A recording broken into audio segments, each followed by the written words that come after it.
Ndanereka abantu ati muze uno muhanzi urimba indirimbo z'Imana Theo. And every person Buri muntu wese yes, akavuga yego yego yego.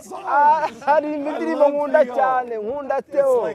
Can I hear a closing song from Theo? Naza kumva Theo adusoreza n'indirimbo.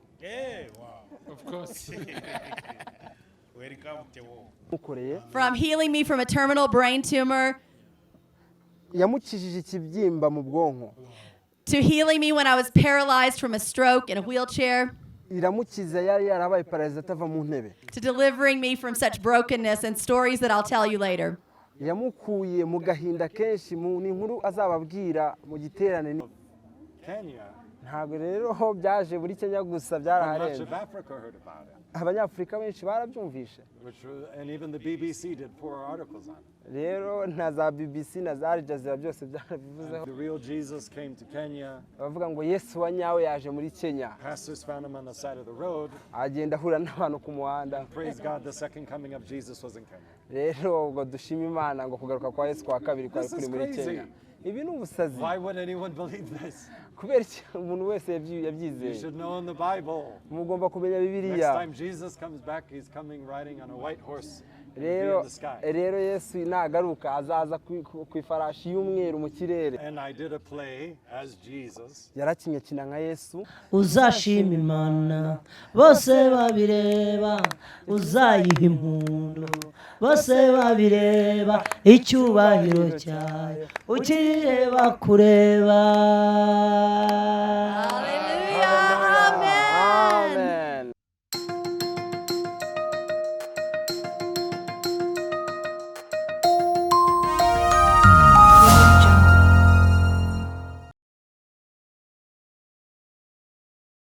Tubaye ikaze mwese abadukurikiye, iyi ni Nkunda Gospel mukurikiye gusa, turi kumwe na Iyobokamana TV mu kiganiro. Twaduhuye n'abavandimwe tugiye kuganira nabo mbere na mbere yuko tubakira. Ben, umeze neza?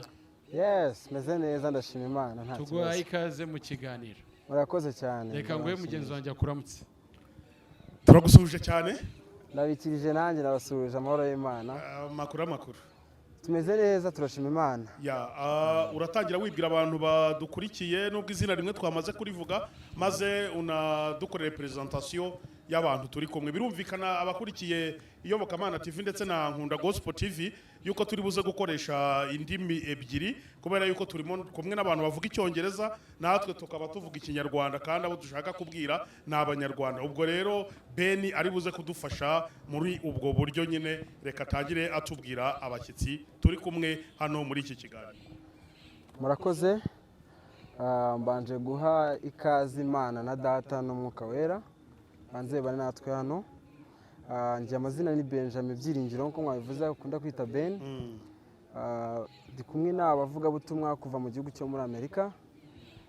Uri ubanza hano mudamu yitwa Marie Suruda. Numvuga butumwa w'umumissionnaire mu Rwanda, muvuga butumwa. Ku rundi ruhande hirya ndi kumwe n'umupapa witwa Michael Job. Muramuzi cyane, nawe n'umuvuga butumwa turi kumwe n'aha mu Rwanda. Ibindi buriya muragenda mubimenye ko mubibaza. Ibumoso rero bwanjye ibikorwa bye birivugira, arazwi cyane. Njyewe nta nubwo izina rindi njya mpfa kurivuga rye, nzi ko ari bose babireba. Nuko mwita Theo bose babireba, nawe akaba ari umukozi w'Imana. Twagira umugisha wo kubana nawe uyu munsi. Murakoze. Okay, you are welcome, Michael Job, on our platforms. Thank you. Okay, welcome, Marie. Thank you. Okay, you are welcome. Honored to be here. Okay. Murakoze. Okay, ikaze Theo mu kiganiro cyacu. Urakoze cyane, Imana iguhe umugisha. Okay, tubahaye ikaze ro mu kiganiro, twishimiye kubana namwe. In this interview we are happy to be with you. Aragenda asemura cyangwa se araza kugenda abafasha. Mbere yuko dutangira, before we start, reka dusabe Michael Job gusenga. Let us request Michael Job to have a little bit of a short prayer for us. Yeah, Heavenly Father. Data wo mu ijuru, I thank you, you love us so much. ndagushimiye ko dukunda cyane. Thank you that the reason that we are alive Urakoze ko ariyo mpamvu ari we mpamvu tukiriho It's to glorify God, ni ukuguha not to icyubahiro glorify man. si uguha icyubahiro umwana w'umuntu I pray, Father, ndasenze papa that every person watching today, kugira ngo buri muntu wese ureba ikiganiro uyu munsi that they would experience your tangible love. kugira ngo azabone urukundo rwawe That if they're ruhebuje sick, you would heal them. kugira ngo uzagushaka uzamukize And you would draw all of our hearts closer to you. kugira ngo uzakurire imitima yacu ikwegere For Jesus is not a religion. kuko yesu ntago ari urusengero runaka Jesus is alive. yesu ni muzima May every person watching reka buri wese ureba ikiganiro experience Jesus yumve yesu alive in your life. amurimo mu buzima bwe Bless every watcher ha umugisha buri wese ureba kino kiganiro and bless this broadcast. in Jesus' natwe uduhe umugisha name. amen Amen. Murakoze cyane. thank you so much Turatangira tubamenya muri profile zanyu cyangwa se kadere kwa Marie atubwire ninde ni muntu ki. we want to start by Marie for the short introduction on her background. Yeah, you understand.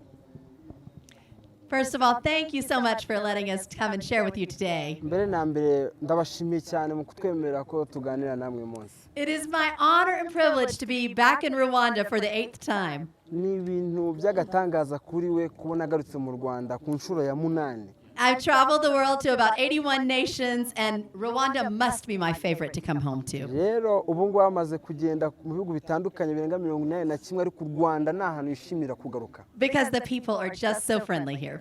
kubera ko abantu ni inshuti cyane biyumvamo abantu And the food is very tasty, especially the brochette. byaho biraryoha cyane cyane cyane brushette Although those mundazis that your mom made this morning were really good too. n'amandazi twariye ku mubyeyi yakoze nawe yararyoshye cyane My background has been going around the world talking to boys and girls about Jesus for rero many amaze igihe years. kinini imyaka myinshi agenda ahantu hatandukanye kwigisha abahungu n'abakobwa And as we go, we see many people receive Jesus into their life, and more people get healed, saved, and delivered. rero uko bagenda ahantu henshi hatandukanye bagenda babona abantu bakizwa abandi bakira indwara abandi bakira yesu I love sharing the testimony of what Jesus has done for me, rero akunda gusangiza abantu ubuhamya bw'ibyo yesu yamukoreye from healing me from a terminal brain tumor yamukijije ikibyimba mu bwonko to healing me when I was paralyzed from a stroke in a wheelchair iramukiza yari yarabaye pararize atava mu ntebe to delivering me from such brokenness and stories that I'll tell you later. yamukuye mu gahinda kenshi ni inkuru azababwira mu giterane ni inkuru zibabaje cyane But our message is a message of hope. ariko ubutumwa bwe ni ubutumwa butanga ihumure If you need healing inside or out ukeneye gukira imbere cyangwa inyuma so that you can meet the healer, ukeneye guhura n'uwagukiza we invite you to come to the crusade this week. arabatumiye kuza mu giterane iki cyumweru Because just like I've seen in all the other nations, nk'uko yabibonye mu bindi bihugu bigiye bitandukanye we will see blind eyes open, deaf ears open, lame people walk. tuzabona amaso y'abantu batareba akora turumva amatwi abantu badafite amatwi yumva bumve tumve ibirema bihaguruka bigende Since I've come here several times, I've begun to see people tell me stories of the last time I was here. rero igihe cyose agenda agaruka yumva abantu bagenda bamusubiramo ibyagiye biba igihe cyose yari yaragiye Like at this church over here, we saw a little boy or a little girl, maybe it was a small child, rero ni nka rwa rusengero mwahoze mureba karigeze kubereka babonye umwana niyuka ari umukobwa cyangwa who umuhungu had deformed legs that was unable to walk. yari afite amaguru yagize ubumuga atabasha kugenda God has straightened out his legs, ubu yamaze kumusengera imana and this ikora child can ibitangaza. walk normally now. ubu umwana aragenda kandi This agenda is what we want you to do. Come and receive your miracle, ibi rero nibyo tubashakaho turashaka ko muza mukakira ibitangaza byanyu because Jesus will be here at the crusade this week. kubera ko yesu azaba ari hano muri kino giterane kino cyumweru So that's a little about me, more about Jesus and what he's done. rero ibi ni bikeya kuri njye n'ibindi bike kuri yesu ibyo yakoze Amen. Amen. especially yatangiye ivugabutumwa ryari cyangwa yinjiye gute muri iri vugabutumwa so how were you called and when What an amazing story to tell you in this place. mbega inkuru ishimishije kubabwira muri uyu Because mwanya. I told you I've been in 81 nations. nababwiye namaze kugenda ibihugu bijya muri 81 But there's something very unique about this place and the call of God on my life. ariko hari ikintu cy'umwihariko aha hantu no mwihamagarwa rye. You see, when I was 10 years old, Murabona igihe yari afite imyaka 10 I saw a vision. yagize iyerekwa, And it was very specifically the way this church is decorated here. rero ryasaga neza rigaragaza uburyo rwa rusengero yabwiye rudekoye, And it was very specifically the way this crusade field with the children behind it is laid out that I have never done before. nanone birihariye bigaragaza iryo yerekwa ry'igare ririmo iki giterane uko kizaba giteye n'uburyo bagipanze ku buryo abana bafite aho bazabigishiriza. So we were walking into a place of destiny. Rero barimo barajya mu mwanya w'aho basezeranyije. Because all of my growing up years, teenage years, I kept pursuing that vision of children's crusades all over the world. Rero igihe cyose yakuraga ava mu bwangavu akomeza kure yashakaga kuzareba rya yerekwa riba. So I'm excited to see what God will do to fulfill his call. Ubu rero afite amatsiko yo kureba icyo Imana igiye gukora mu gushyira mu ngiro ihamagarwa rye. Okay, turi kumwe na Theo bose babireba We are with Theo bose babireba ndetse na Michael Job. and with Michael Job. Michael Job ni muntu ki? Who is Michael Job? Well, someone who has given up his right to live for himself. Michael Job ni umuntu watanze uburenganzira bwe kugira ngo abeho uko ashaka, Someone who is living for Jesus. akabaho abereyeho Yesu gusa. You know, like a lot of the viewers at home, Nk'abantu benshi bari kurebera mu rugo, I grew up going to church. yakuze ajya ku rusengero, I did baptism, communion, confirmation, went to church, said the rosary. yarabatijwe akomeza gukora umurimo w'Imana bitandukanye mu rusengero, But the center of my life was my job. ariko ubuzima bwe aho bushimangiye ni akazi ke. You see, by profession, I'm an actor.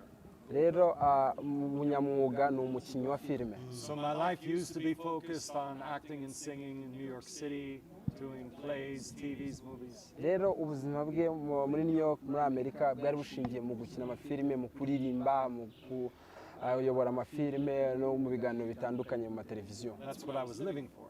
Ibyo rero nibyo yabeyeho akora. I asked, what are you living for today?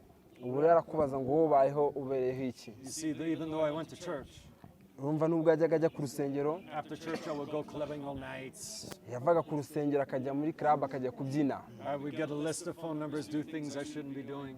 akabona imibare runaka y'ibintu akora kandi atakabaye akora. My life was empty, full of depression, self-hate, Rero ubuzima bwe bwari ahantu habi yuzuye agahinda cyane, and full of lust.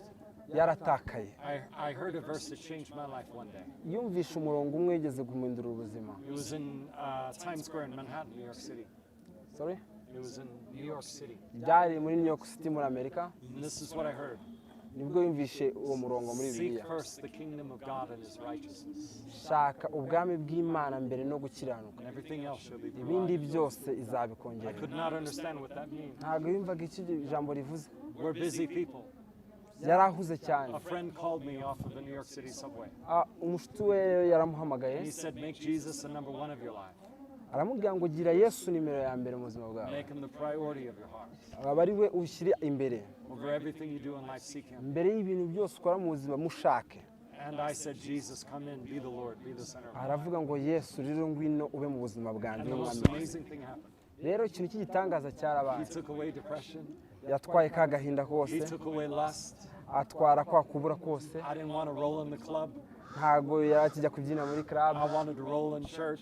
ubu ngubu rero yagira kwibyina mu I rusengero, wanted to read the Bible now ubu ngubu ashaka gusoma Bibiliya because he was in my life. kuko Yesu yamaze kwinjira I mu could buzima feel bwe, his presence. aramwumva, I could hear his voice. yumva ijwi rye. That it wasn't a religion. Ntabwo byari bigendeye ku rusengero, It was Jesus coming in, ni Yesu wazaga mu buzima making bwe, all things new. agakora ibintu byose akabindura bishyashya. And just like he gave me a new life, Rero nk'uko yamuhaye ubuzima bushya, I believe for every viewer today, arizeye ko buri muntu wese uzareba iki kiganiro, God has a new life for you. Imana igufitiye ubuzima The bushya. Bible says he died for your sins. Bibiliya ivuga ngo yapfuye kubw'ibyaha He byacu, rose from the dead. ava mu bapfuye. Jesus is alive, Yesu ni muzima, but he wants to be alive in your life. ariko agomba kuba muzima mu buzima And bwawe. if you're here today rero niba uri hano And uri you're watching natwe us. uri kutureba But you don't know you're going to heaven. ariko ntabwo uzi niba uzajya mu ijuru You don't know if you're forgiven of your sins. ntabwo uzi niba warabara ibyaha byawe I'm telling you, Jesus is the way to heaven. ndakubwira ngo yesu niwe nzira yonyine ijya mu ijuru He's standing at the door of your heart now. ubu rero hagaze ku muryango w'umutima wawe akomanga Will you open up the door of your heart? ese wafungura umuryango w'umutima wawe And will you let him be the leader of your life? se ushobora kumwemera akaba umuyobozi mu buzima He's bwawe waiting for you. aragutegereje amen michael job niwe wakinnye muri filime ya yesu akina yakitinga nka yesu is Michael Job the one who acted in the film as Jesus? Well, I used to work in a park called the Holy Land Experience. rero yahoze akora muri kampani yitwa Holy Land Experience That's located in Florida in the United States. of iba muri America. Amerika muri Florida That's where I performed the role of Jesus along with many of the roles. rero yagiraga ibyo akina byinshi ariko bamuha gukina ubutumwa bwa Yesu One of my favorite parts of playing Jesus rero kimwe mu gice cye akunda gukina ni was ugukina not ari only Yesu that Jesus would speak to me, akumva na Yesu anamuvugiramo but I would be able to see people ariko yabashaga kubona who abantu would want a picture, bashaka ifoto but they were without Christ. ariko badafite Yesu And they would come and give their lives to Jesus. ariko bakaza bagaha I ubuzima saw bwabo so many Yesu people get healed. yabonye abantu benshi bakira Cancer get healed. kanseri ziragenda Blind people see. impumyi zirareba Deaf people hear. abatumva barumva Yes, I played Jesus on TBN, yego yakinye nka Yesu kuri TBN which is a television network, ni televiziyo imwe and in their park, and that's where I played Jesus. muri iyo parike niho yakiniye iyo They filime played nka Yesu some films at the park that we did a play in front of. rero hari filime bajyaga bakina aho ngaho muri iyo parike muri iryo shyamba nawe akazamo aho And that's ngaho where I played the character of Jesus. ubwo rero aho ngaho niho yaherewe gukina akina igice cya Yesu But I'm telling you something much better than playing Jesus ariko arakubwiza ukuri nta kintu kibaho cyiza nko gukina is knowing Yes. Jesus personally. rero ikindi cyiza gihari ni ukumenya Yesu ukamumenya wowe ubwe nawe And that's what he wants for every person watching. nicyo ashaka kuri buri muntu wese tureba ni ukumumenya ukamumenya we nawe umuntu ashobora kumubaza gukina filime yabaye Yesu ni iki byakoze mu bugingo bwe let me fire you this question acting as the Lord of Jesus in the film what did that do in your life or in your soul It's more of an opportunity birenze amahirwe to lead people to Jesus. mu kuyobora abantu kuri Yesu Very humbled and honored ni iby'agaciro to have been able to play that role.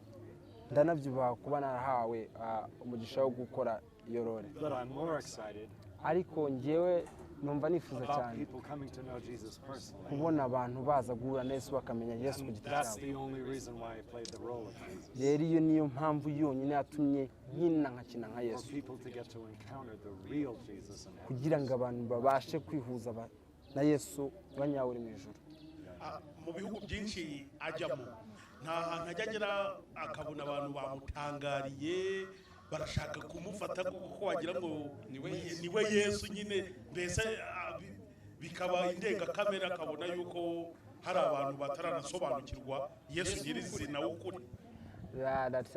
Don't you see that you have many countries where you travel and you find people, they want to touch you, they want to have selfie with you, they want to run after you, they think, hey, we have seen Jesus, and that makes them not know who's the real Jesus. Yeah, that's a little crazy. Ibyo koko n'ubusazi birahari cyane. Yeah, we should know the real Jesus by reading the real Bible. Rero tugomba kumenya Yesu wa nyawe iyo dusoma ijambo And ry'Imana. if anyone thinks that he's Jesus, he's crazy. Iyo umuntu ashaka kumenya Yesu uba ubona asa nkaho yataye ubwenge Just for the record, kugira ngo agire agahigo I ashyiraho. never said I was Jesus. Rero we ntago gushaka gushyira agahigo yigeze I avuga ngo never ni claimed to Yesu. be Jesus. Nta nubwo yigeze ashaka kuba Yesu But I'm ntabwo telling you byatuye. one big thing. Ariko reka babwire iki kintu kimwe gikomeye. I know a Jesus. Ariko azi Yesu. And the Jesus that saved me can save you. Azi Yesu wamukije nawe yagukiza. And he loves you. Kandi aragukunda. Good. Turi kumwe na Theo BOSEBABIREBA. We are with Theo, the artist. First of all, muramuzi? First of all, do you know Theo? I have heard about him. naramwumvishe In every car that I am in, mu modoka yose njyamo I would show his picture as like, do you know this gospel artist Theo? njya nereka abantu ati muzi uno muhanzi uririmba indirimbo z'Imana Theo. And every person buri muntu would wese say, yes, yes, akavuga yes. yego This is yego my yego favorite song. harimba I indirimbo love nkunda Theo. cyane nkunda It's Theo like everyone in Rwanda knows Theo. rwose bisa nkaho buri muntu wese mu Rwanda azi Theo. And I'm so honored and privileged mba numva ari ibintu by'igitangaza that Theo, that you would be with us today. kuba tuzaba turi kumwe na Theo n'umunsi turi kumwe Thank nawe. you for being with us for the turagushimiye cyane ko tuzaba turi kumwe mu giterane Thursday cy'umweru through Sunday kuva ku wa kane kugera ku cyumweru in Ruhunda Trinity Pitchfield. ku kibuga cy'irunda cya Trinity. Thank you so much for being with us. turagushimiye cyane kuba uri kumwe natwe. Okay. Amen. Theo, niki uyu munsi hano kiri kugukora ku mutima? Wumvise amateka yabo, wumvise urugendo bagenze, niki bivuze ku buzima bwawe? So Theo, you have heard their story, you have heard their testimony.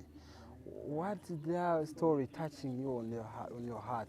What does that mean to you as you have heard them? Ese hari icyo nawe bikwibukije nawe wahuriye na Did you Yesu? remember anything about how you met Jesus due to their testimony?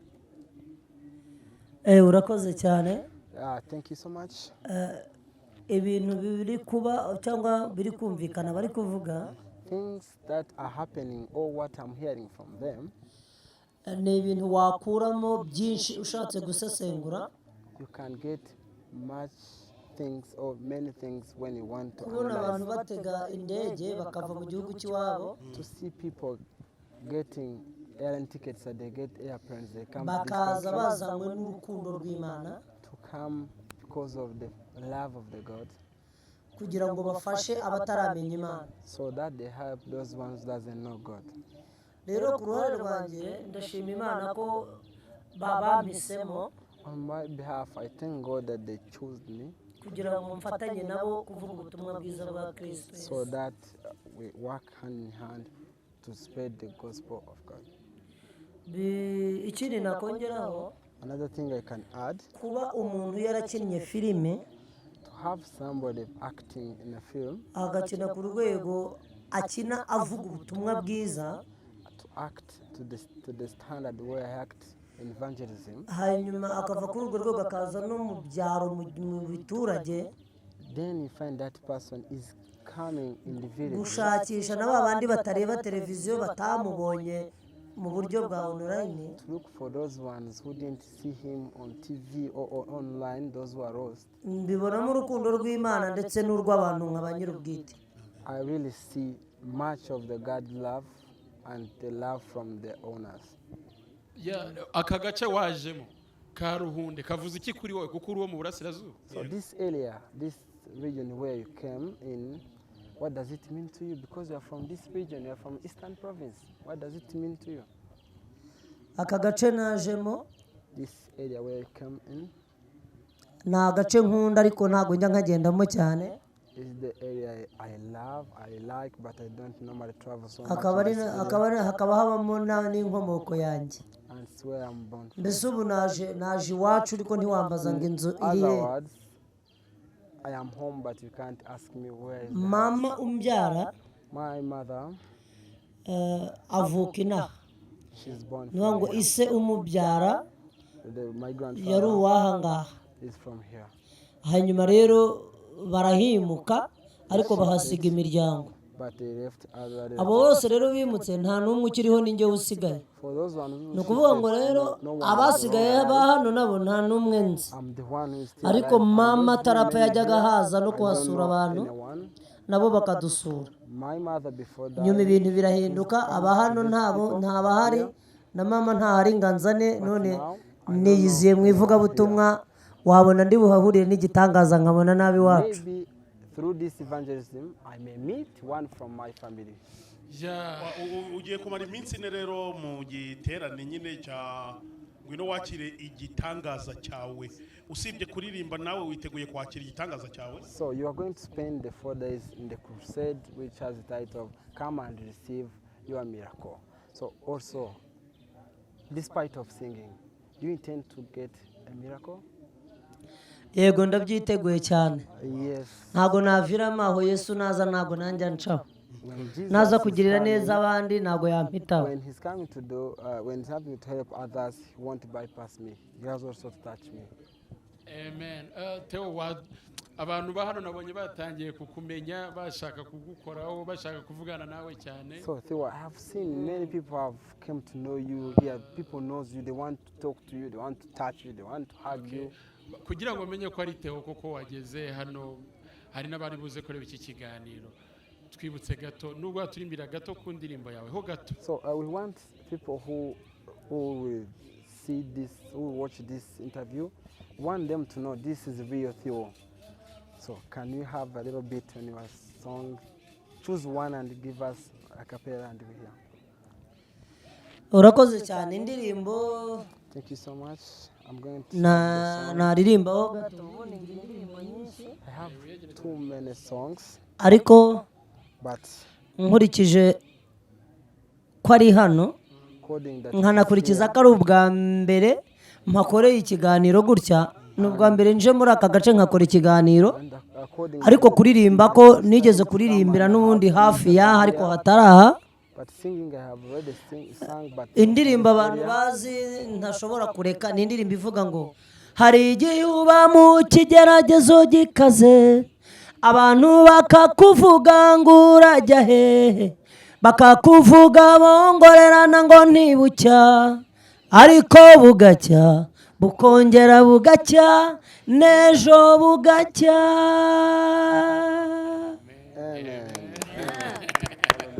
Okay. Mari nigeze kubona areba cyane Theo, iyo umubonye wowe cyangwa se unamwumvise umwumva gute? Marie, I have seen you watching Theo so much. When you hear about Theo or when you see him, so how do you normally think Theo is? I think it's an honor and a privilege to get to minister with someone who has been from this area, and yet the Lord has raised him up, and now he's brought him back to his people. Rero numva ari iby'agaciro rigitangaza gukora yavuga ubutumwa n'umuntu nk'uyu nguyu wavuye ahantu yabaga Imana ikamugariye kongera kumuhuza n'abantu bikanamuzamura. I see you as a light that people will come to during this crusade. Ndimo ndakurira nk'umucyo uzatuma abantu baza kuri icyo giterane. Because Jesus inside of you will shine brightly. Kuko Yesu uri imbere muri wowe azigaragaza cyane. Through your testimony ubuhamya bwawe of how the Lord has changed your life. Numvisha uburyo yahinduye ubuzima bwawe. And through your music no mu ndimbo zawe. To bring praise and worship to Jesus. Kugira ngo duha amashimwe n'icyubahiro Imana. Amen.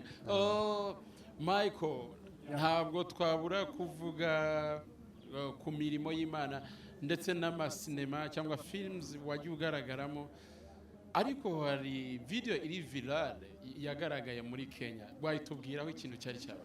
So Michael, we can't go ahead without talking about much videos of acts you have made, but there is a video which was famous, which was hit from Kenya. We cannot go without asking you to tell something about that video, please. Okay, so in Kenya I was doing 3 crusades. Rero muri Kenya yarimo arakora ibiterane bitatu. And I'm an actor. Rero yanakoraga uwo These were mwuga. my first crusades in Kenya. Rero ibiterane byo byari bya mbere So muri I did Kenya. what I normally do. Rero yakoze ibyo yarasanzwe ajya akora. I did an act. Rero yarakinnye. And I did a play as Jesus. Yarakinnye kina nka Yesu. With the woman caught in the act of adultery. Rero hari umugore wakinaga nawe and then I preached about it. Rero yakinnye abwiriza kuri uwo And then mugore. had people to repent and receive Christ. Rero yabonye abantu bihana bakira Yesu. We did several small plays. Rero bagiye bakora uduce dutandukanye two gukinamo. In Anatarangai. Rero yakinnye biruka cyangwa se nk'ubutumwa bwamagana umuntu umugabo wabeshyaga. Kitengela. Bakina muri Katangara, bakina muri Serengeti. Yeah, and so we saw people come, we saw people be saved. Yabonye abantu baza abona abantu bakira. And that was so wonderful. Byari ibintu byiza But cyane. unfortunately, ariko nyuma yaho some people took some video. Abantu baje gufata amashusho. And they didn't listen to what I was saying. Ntabwo bigeze bumva rero kuki yavugaga. They made up crazy stories. Ibyo byatinye abantu bagenda bakora inkuru z'ubusazi zitandukanye. Many of the media, rero abanyamakuru benshi, instead of looking at the truth, aho kugira ngo barebe ku kuri or even listening to the crusade, cyangwa bumve igiterane they posted the fake news. rero bagiye bashyiraho inkuru zibeshya And it zitari zo spread not only over all of Kenya, ntabwo rero byaje muri Kenya gusa but much byaraharenze of Africa heard about it. abanyafurika benshi barabyumvishe And even the BBC did 4 articles on it. rero na za BBC na za Al Jazeera byose And byarabivuzeho Fox News did 1 article on it. na Fox News ni ikinyamakuru gikomeye nacyo But it was cyarabivuze basically just me doing a play and preaching about Jesus. ariko ubundi we byari ugukora umukino ariko agamije kwigisha Yeah, I Yesu never said I was Jesus, ntabwo yigeze avuga ko ari Yesu but people started to make up stories ariko abantu batangiye gukora inkuru saying he claims to be Jesus. bavuga ngo yaba ari we Yesu The stories, I think, started in Nigeria inkuru zatangiye muri Nigeria with a news in Nigeria mu makuru yo muri Nigeria saying the real Jesus came to Kenya. bavuga ngo Yesu wa nyawe yaje muri Kenya Pastors found him on the side of the road. agenda ahura n'abantu ku muhanda Praise God, the second coming of Jesus was in Kenya. rero ubwo dushima Imana ngo kugaruka kwa Yesu kwa kabiri kwari This is kuri muri crazy. Kenya ibi ni ubusazi Why would anyone believe this? kubera iki umuntu wese You yabyizeye should know in the Bible. mugomba kumenya Next Bibiliya time Jesus comes back, he's coming riding on a white horse and be rero in the sky. rero Yesu nagaruka azaza ku ifarashi y'umweru mu kirere And he's going to take everyone who belongs to him. rero azatwara umwe wese wamwizeye After that, some other crazy outlets rero nyuma y'icyo gihe ibintu byose by'ubusazi said I appeared in South Africa and in Kenya both at the same time. rero byaje gukwira muri South Africa no muri Kenya igihe kimwe I am not the real Jesus. ntabwo ari we Yesu wa I cannot nyawe be in 2 places at the same time. ntabwo yakwishyiraho umutwaro icyo As gihe I was doing my crusade, rero iyo ugiye amakora ibiterane one bye of the security officers wanted to take a picture with me. umwe mu bari bashinzwe umutekano ashatse gufatana ifoto nawe So they took a picture with my security. rero bafashe ifoto n'uwashinzwe The umutekano only person that had that picture was the security officer. rero uwo muntu wari ufite iyo foto ni uwari ushinzwe umutekano And a week later, that same picture, rero nyuma y'icyumweru kimwe ya foto yafatanye n'ushinzwe umutekano fake news, amakuru said abeshya I atariyo was deported out of the country, kicked out. ashyirwa ahantu hagiye hatandukanye yirukanwa mu gihugu And then this was amazing. rero ibi byari bitangaje After I was already out of the country, nyuma y'uko yavuye muri icyo gihugu another news report andi makuru said I yashingiraho contacted pneumonia yavuze ngo in pneumonia, lung issue, sorry? sickness. ntabwo amakuru yandi yaje avuga yuko atabasha gukiza indwara In my last crusade, mu giterane cye cya that nyuma I died, ngo yarapfuye I was confirmed dead. ngo byarahamijwe ko They yapfuye gave the name of the local hospital of which my body was supposedly laid at. batanga izina ry'ibitaro by'aho hantu bashyiraho n'izina bavuga ko ariho yapfiriye But this is the problem. iki ni ikibazo They forgot to tell me I died. bibagiye kumubwira ngo pfa If I died, I'd like to know about it. rero iyo bavuga ko yapfuye agomba kubimenya But they didn't tell me. ariko ntibigeze bamubwira So they said I died. baravuze rero ngo yapfuye And then 3 days later, nyuma y'iminsi itatu there was another news reporter. hari undi munyamakuru watangaje Instead of amakuru posting the fake news, aho kugira ngo ashyire amakuru abeshya they actually looked at my Facebook and looked at the real news. bareba kuri urubuga rwe rwa Facebook babonaho amakuru ya And nyayo they said, oh, he's not dead. He's actually alive. baravuga ngo ntabwo yapfuye ni muzima And he's preaching the word of God in Ukuru, Kenya. arimo arigisha ijambo ry'Imana muri Yeah, so a lot of their life. ariko Yesu wa nyayo arashaka kuza mu buzima bwawe And every fake news that reported it rero amakuru yose yagiye atangwa atariyo is invited to repent and turn to Jesus. akwiye kuza umuntu wabikoze akihana akakira Yesu umuntu udakijijwe uri kureba kino kiganiro someone who is not saved yet who is seeing this interview abajije Job when asked Job ni gute nakizwa ni gute nakwizera Yesu Kristo neza nk'inzira y'ukuri n'ubugingo yamusubiza ngo iki how can I be saved how can I receive Jesus as the only way and truth and the bridge to reach in heaven how can you answer that person Well, I think it first comes to realizing that we need a Savior. rero nibaza ko bikeneye ko tubanza kumenya tukiyemeza ko dukeneye umucunguzi See, without Jesus, tutafite Yesu the Bible says that sin, bivuga ngo icyaha and that's any bad thing we do, ni buri kimwe cyose kibi dukora, lie, kubeshya, sex before marriage, gushaka imibonano utarashaka, drugs, pornography, alcohol, kunywa ibiyobyabwenge, kureba amafilime y'urukozasoni. Yeah, all sin separates us from God. Ibyaha byose bidutandukanya n'Imana. And there's nothing you can do to get to God. Rero nta kintu wakora ngo ugere ku Mana. That's why God did something we could not. Niyo mpamvu Imana yakoze ikintu utabasha gukora. He sent his own son to come down from heaven to die on the cross for you. Yohereje umwana wayo umwe w'ikinege avayo aza kudupfira ku isi. You see, all religion on this earth Urabona amatorero cyangwa insengero zitandukanye ku isi is man trying to do good things to go to heaven. ni umwana w'umuntu ushaka gukora ibintu byiza ngo abashe kuba yajya mu ijuru. Biblical Christianity is totally opposite. Ariko abantu ku bw'Ukristo bari kujya hasi. The Bible says we have sinned, we've fallen short, we're without hope. Bibiliya ivuga ko twese twaracumuye, twakoze ibyaha. And that's why God loved you. Niyo mpamvu Imana rero yadukunze. That he left heaven, he came to earth. Ireka ijuru iza mu isi. So that he could die in your place. Kugira ngo idupfire mu mwanya wacu. To take your punishment. Kugira ngo yakire igihano cyawe. The blood of Jesus is the only thing that can cleanse you from sin. Amaraso ya Yesu niyo yonyine ashobora kudukuraho ibyaha. Your good works will not cleanse you. Ibikorwa byiza byawe ntabwo bizakuguhanaguraho Your ibyaha. priest cannot forgive you. Ntabwo kubwiriza kwawe Your kuzagukuraho pastor ibyaha. cannot forgive you. Ntabwo umuvugabutumwa wazagukuraho Only ibyaha. Jesus can forgive you. Yesu niwe wenyine But wagukuraho he just ibyaha. didn't die, he's alive today. Ariko ukamenya ko yapfuye ariko ariho ubu ngubu ari muzima. And he wants to be alive in your life. Ashaka kubaho nanone mu buzima. But no, we're not born with Jesus. Ariko umuntu utaravukanye na Yesu. We have to admit we need Jesus. Ariko tugomba kubikora kuko dukeneye So Yesu. if you're watching today Rero niba uri kureba uyu munsi and your life is still in sin, ubuzima bwawe aracyari mu byaha. I'm telling you, the devil is knocking. Ndimo ndakubwira ngo Sekibi arimo He's not arakuba. happy till he takes your whole life away. Ntabwo ari byiza ko watwara ubuzima bwawe bwose. Jesus loves you. Kuko Yesu aragukunda. He took your place. Yagiye mu mwanya wawe. His blood will cleanse you. Amaraso ye rero azagukuraho But he ibyaha. needs to be the number one of your life. Ariko akeneye kuba nimero ya mbere mu buzima And bwawe. if you're here and you need Jesus, Rero n'ubu unyumva ukeneye Yesu. I want you to close your eyes right now. Ndashaka ko uhita ufunga amaso yawe aka kanya. Yes, you watching, please. Wowe ureba, funga amaso yawe. Maybe your heart is beating. Byashoboka ko umutima wawe uri gukubita It's cyane. Jesus. Ni Yesu ukomanga. He wants you to come into your life. Arashaka kuza mu buzima bwawe. If you need Jesus Niba ukeneye Yesu, and you want to make him the Lord of your life, ugashaka umugira umwami w'ubuzima bwawe. maybe you're saying, well, I've sinned too much, I can't.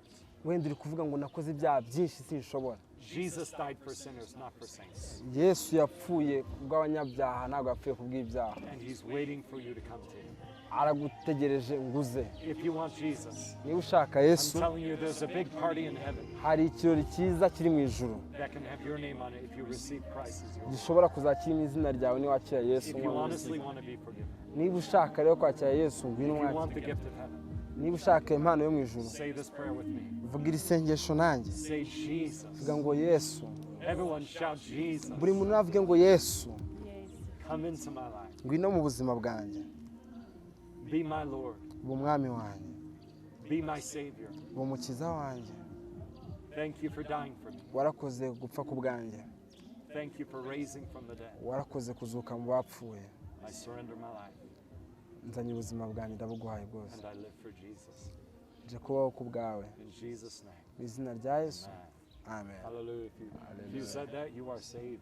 Rero nuvuga iryo sengesho uzaba ubabariwe uzakira. Jesus will be with you. Yesu azabana Now nawe. keep him number one. Uzakomeza umugire nimero ya mbere aragukunda. amen ngira ngo turimo tugenda tuza gusingira umusozo. So well, as we are about to end, Mbere y'uko dusoza hari ikibazo nabaza Mary. before we end, I would like to ask Mary. Ni ikibazo cy'amatsiko. It's a very curiosity question. Muri Bibiliya hari amakuru cyangwa inkuru zivuga ku bamama benshi In the Bible, there are very many verses that talks to women, nka Esther, like Esther, Deborah, Deborah, Tabitha. Tabitha. Ni iyihe nkuru Which story? imushimisha Which ku story bagore cyangwa influences you kurusha or aba woman that umugore wo muri Bible afatiraho iki akunda gusoma inkuru ye akaba afite n'ikintu imwigisha ku buryo yakibwira n'abantu. I want to know the woman in the Bible that you love reading the verse that talks that woman and why? I'm glad you've asked because tomorrow morning I'll be teaching at the ladies' conference. We'll be talking about all the women in the Bible and how Jesus dealt with women in the Bible. But rero ejo mu gitondo nibyo murasheho ku kintu yafite mu mutwe ejo mu gitondo azaba ari kuganira n'abamama no ku rusengero n'abagore azaba ari kubigisha ku bagore bose bo muri Bibiliya abakobwa bose bo muri Bibiliya ababwire ku makuru yabo. my favorite story has to be the one of Mary and Martha, the sisters. rero inkuru ye yakunda cyane ni iya Mariya na Marita. Because you see, I know what it's like to be Martha and to be very busy. rero arabizi azi icyari cyo mu kuba Marita no kuba uhuze cyane. Mama, if you're out there, you know you always have dishes to wash and laundry to wash. Mama niba uri kundeba uraho ngaho urabizi ko ufite ibyombo byo koza. There's a meal to make and a child to take care of. rero ufite umwana wo kwita ufite n'ibyo byo guteka. And even though Martha was laboring for Jesus, rero nubwo Marita yakoreraga Imana she didn't get what Mary got, ariko ntabwo yagize yakira ibyo Mariya yabonye. was to sit at Jesus' feet ariko ntabwo yabasha kubona ibirenge bya Yesu and to really know him. no kumumenya neza. And that's what I hope you'll get when you come to our ladies' conference tomorrow. icyo nicyo nzagufasha ejo nubasha kuza mu nama yacu y'abagore ejo mu gitondo. An encounter, a heart visit with Jesus. rero uzabona gusurwa mu mitima cyane na Yesu. Because it's in that place that healing begins. rero ni muri icyo gihe gukira bitangirira. Amen. ku munsi w'ejo ku itariki 8 tomorrow yesterday on 8 hari umunsi mpuzamahanga w'abagore. we had the International Women Day. niki yabwira umutegarugori uri kureba kino kiganiro? They would like to hear your message to all women who are going to see this interview. Ladies, my message to you is that Jesus loves you. rero bagore namwe bakobwa message yanjye cyangwa ubutumwa bwanjye ni uko Yesu abakunda. He sees you as the princess like Esther. ababona nk'abamikazi nka Esther. Even if you feel like the woman who was caught in the act of adultery and cast out by everyone. nubwo mubona ko mumeze nk'abamama batawe bajyanywe mu gukora imirimo mukajugunywa. Even if you're the one who was bent down for like 18 years that Jesus raised up.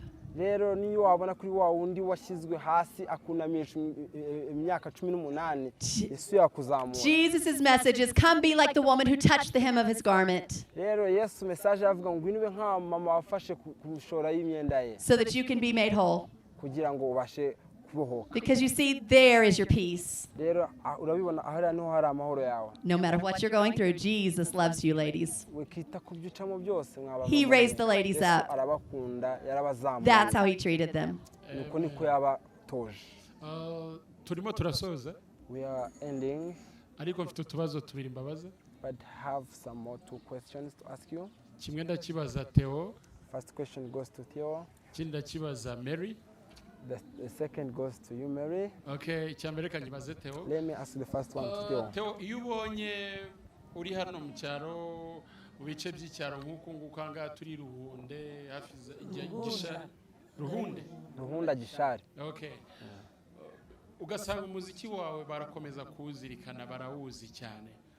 Ubona Imana yaragushakaga wiki. So, when you see you are in these deep villages like here, and when you reach here, you find people, they know your music, they like your songs. What's that meaning to you? Unatubwira agaseke bafitiye. urakoze cyane. usibye no hano uri kuvuga uti iruhunda n'ibindi byaro ngiyemo byinshi cyangwa mu bituranye bigenda gutya ndetse hari n'igihe birengaho. ndetse no mu mujyi reka tuvuge wa Kigali kuko ariho ntuye n'ahandi hose ngiye nkigaragaza ko ari njyewe nabwo ubonamo impinduka mu bantu. rero ku bwanjye mbona ko icyo Imana yanshakagaho ni icyo ngicyo kiba kirimo kuba. yagira ngo inkoreshe hanyuma nkora ibyo nakoze bigirira abantu umumaro ku buryo batangarira no kubona uwabikoze ariko ari Imana yabinkoresheje.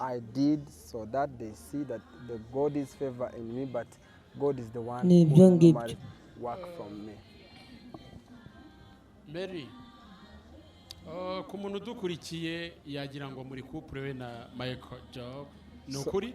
Mary, to somebody who is following us, they may see you and Michael Jordan think that is a couple. Is it? No, my family is back in America, so we are friends. Oya, umuryango we yawusize muri Amerika ubwo turi inshuti. Okay. But I will say that we have many children throughout all of Rwanda that have come to know Jesus. Maybe 500,000 children here that we share in the family of God together. This is what makes us family. Rero gusa yavuga ngo kubera bamaze kuha abana Yesu, bamaze kwakiriza abana Yesu Kristo benshi barenga igice cya miliyoni, yavuga ko ari cyo kibafasha kubagira umuryango. Okay. Turimo tugera dusoza n'ubundi turagira ngo tumubaze gato background afite muri Rainbow Ministry, hanyuma muze no kutubwira ino crusade uze gusoza nawe ivugaho. So we want to know more about the Rainbow Ministry. Want to hear a little bit of the I mean your background in the Rainbow Ministry. The background you have in that ministry. Then we shall end talking about the crusade we have from 13th. Well, to me, Reinhard Bonnke Kuri we Reinhard Bonnke is one of the greatest evangelists that have ever lived. ni umuvugabutumwa ukomeye mu bigeze babaho. I am honored and privileged to have sat in his classes. Rero ni iby'igiciro nabyo cyane kuba yaragize amahirwe yo kwicara mu ishuri rye. My entire life changed after he prayed for me Rero ubuzima bwe bwarahindutse nyuma y'igihe in yamusengeraga the school of evangelism. mu ishuri rya Bibiliya. That ministry is, to me, one of the best ministries I know. Rero iriya minisiteri ni imwe mu minisiteri azi akomeye. And they taught both of us in something called the boot camp, Rero ababigishije bose hamwe mu kintu cyitwa boot camp, where we learned evangelism, crusade evangelism. aho bagiye kwiga ivugabutumwa ry'ibiterane. We were activated to go out and reach the lost for Jesus. Bigishijwe bahabwa ubushobozi bwo kujya gushaka ababuze zazimiye ku bwa Yesu. And I couldn't be more grateful to know that ministry. Rero ntabwo yakubwiye uburyo yumvishe anezerewe ahawe n'agaciro kumenya iyo That minisiteri. has had over 82 million documented decisions for Jesus across Africa. Bimaze kugira ibihumbi birenga 82 by'amakarita yahawe abantu biyeguriye Kristo. Amen. And what I love about it is that now we are going for something called the Decade of Double Harvest. Rero ubu ngubu ikinabikunda noneho kurushaho nuko bagiye mu gice cyo gusarura kabiri kikubye. Because that means that the 82 million that Reinhard Bonnke led to Jesus, or 80 million before he died, Bivuze ko igihe bakiraga miliyoni 80 z'abantu bakijijwe atarapfa Reinhard Bonnke, now under the leadership of his successor, Daniel Kolenda, rero kwa musimbe Daniel Kolenda, we are now going for double, 150 million in this noneho decade. bagiye gukuba kabiri muri iki kinyejana, bagiye gukuba kabiri. As a part of that initiative, we've been together working for the Children's Crusades. Rero muri ubwo bufatanye bwo gukora hamwe bamaze igihe bakora ibiterane bishingiye ku bana. And so even now, since January, in Rwanda alone, we've seen more than 500,000 boys and girls come to Jesus. Rero ubu ngubu kuva mu kwezi kwa mbere no mu Rwanda amaze kubona abana abahungu n'abakobwa barenga igice cya miliyoni bakira Yesu. And we believe that just as Reinhard Bonnke said, Rero bizeye nk'uko Reinhard Bonnke yabivuze, to all the pastors, if you will lend us your boats, rero niba nk'abapasiteri nimujugunye inshundura zanyu, we as evangelists will bring our nets. rero bo nk'abavugabutumwa baturutse hanze nimujyana ubwato bwanyu bazazana inshundura bajugunye, And leave you with the harvest. hanyuma babaha umusaruro w'amafi. So from these 500,000 boys and girls, Rero kuva muri iki gice cya miliyoni cy'abahungu n'abakobwa, to now as we begin to do crusades throughout the various districts in Rwanda, ubu hopefully, tugiye gutangira, Imana nibidushoboza, tugiye gutangira gukora ibiterane mu turere twose tw'igihugu. we are praying the Lord of the harvest will bring in many, many people to Jesus during these crusades. Imana nyir'umusaruro ngo izatuzanira abantu benshi mu giterane. So once again, we want to invite you and your family. Ubu rero nanone turashaka kongera kubatumira mwebwe n'imiryango yanyu. On Thursday morning, we will have a ladies' conference. Mu gitondo cyo kuwa kane tuzagira inyigisho z'abagore. So whatever you're doing on Thursday morning, come out here to Rwanda. Ibyo ukora byose kuwa kane mu gitondo ndagusaba ngo uzazane Ruhunda. Jesus will change the ladies' lives. Imana izahindura ubuzima bw'abagore. And then each afternoon, Rero buri mugoroba wose we will have a crusade on the field at Trinity Pitch, tuzajya tugira igiterane ku kibuga hano cya Trinity Pitch beginning at 3 p.m. right across from the Rwanda Market. kizajya gitangira saa 9 ahegereye ku isoko ry'Iruhunda. We will begin with choirs and music, dancing. Tuzatangirana n'abaririmbyi, amakorari, ababyinnyi. Then we will have a gospel preacher like you see behind me. Noneho tuzagira abakozi b'Imana bigisha ijambo nk'uko mubabona hano. And then we will pray for the sick and God will do miracles. Noneho tuzagira n'umwanya wo gusengera ngo Imana ikore ibitangaza. And then we will also have a special part just for the children. Noneho tuzagira n'umwanya w'umwihariko w'abana. And then on Friday and Saturday mornings, Ariko noneho kuwa gatanu no kuwa gatandatu ibitondo byabo. there's going to be a pastors and leaders conference. Noneho tuzagira icyo twita ikiganiro cy'abayobozi n'abapasiteri mu nsengero zitandukanye. I think this is the advertisement now passing us by. Ngira ngo ibyo turi kumva biri gucaho ni imodoka za publicité yamamaza igiterane cyacu nibyo muri kumva. And best of all, on Sunday morning, we will have a baptism at the lake. Ikirenzeho noneho ku cyumweru tuzagira umubatizo. So maybe Michael can tell us what the themes for each evening will be? Wenda Michael yatubwira icyo buri mugoroba uzajya uduhishiye. You do not want to miss this crusade. Not one day. Ntago ugomba kubura muri iki giterane n'umunsi n'umwe. Man, yeah, before I do, Mbere yuko mbikora, can you tell us where that ladies' meeting is and where the pastors' meeting You give them directions, please. Okay, abakeneye rero kumenya aho tuzahurira, abamama bazahurira ejo mu gitondo kuwa 4 no n'abapasiteri n'abayobozi bagahurira. Ruhunda bahamenye neza. Ruhunda. Ni mu karere ka Rwamagana, umurenge wa Gishari, akagari ka Ruhunda, aho bakunda kwita ku kibuga cy'Iruhunda hari n'agasoko. Hari urusengero ruhande rw'isoko bita imbuto nziza, niho bazaza, niho inama izajya zibera, amahugurwa atangira saa 2 za mu gitondo. Okay. And just so you know, this is not a Christ for All Nations crusade. Ntabwo cyari igiterane cya Christ for All Nations nk'umuryango barimo. We were simply trained by that ministry, but this has nothing to do with Christ for All Nations. Yego batojwe n'uwo muryango, ariko iki giterane nta hantu gihuriye n'uwo muryango. But I'm telling you, the real Jesus will be here.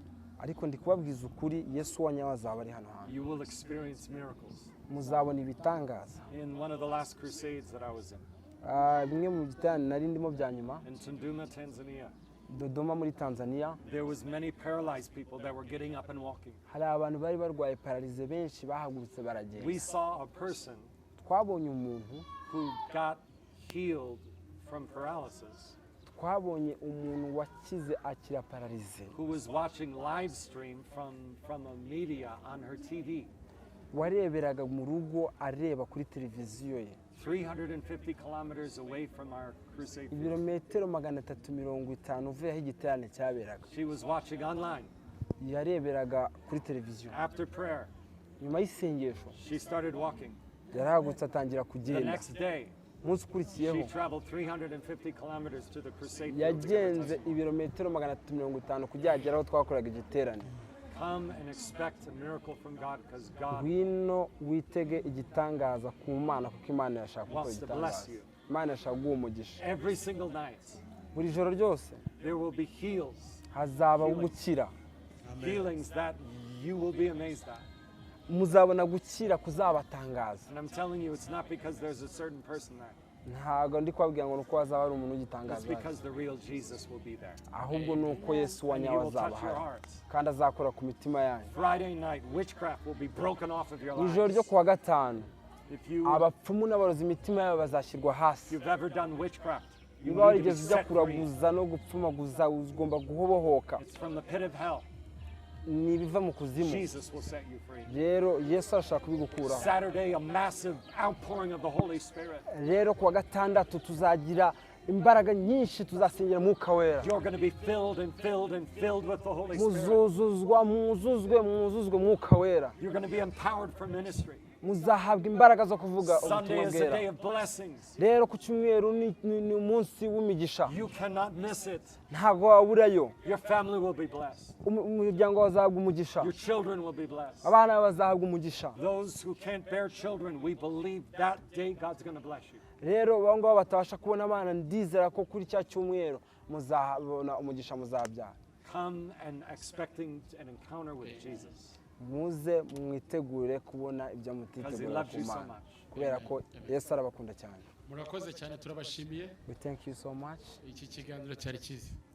This interview was very nice. Can I ask a question? Yes, of course. Can I hear a closing song from Theo? Naza kumva Theo adusoreza n'indirimbo. Wow. Of course. Welcome Theo.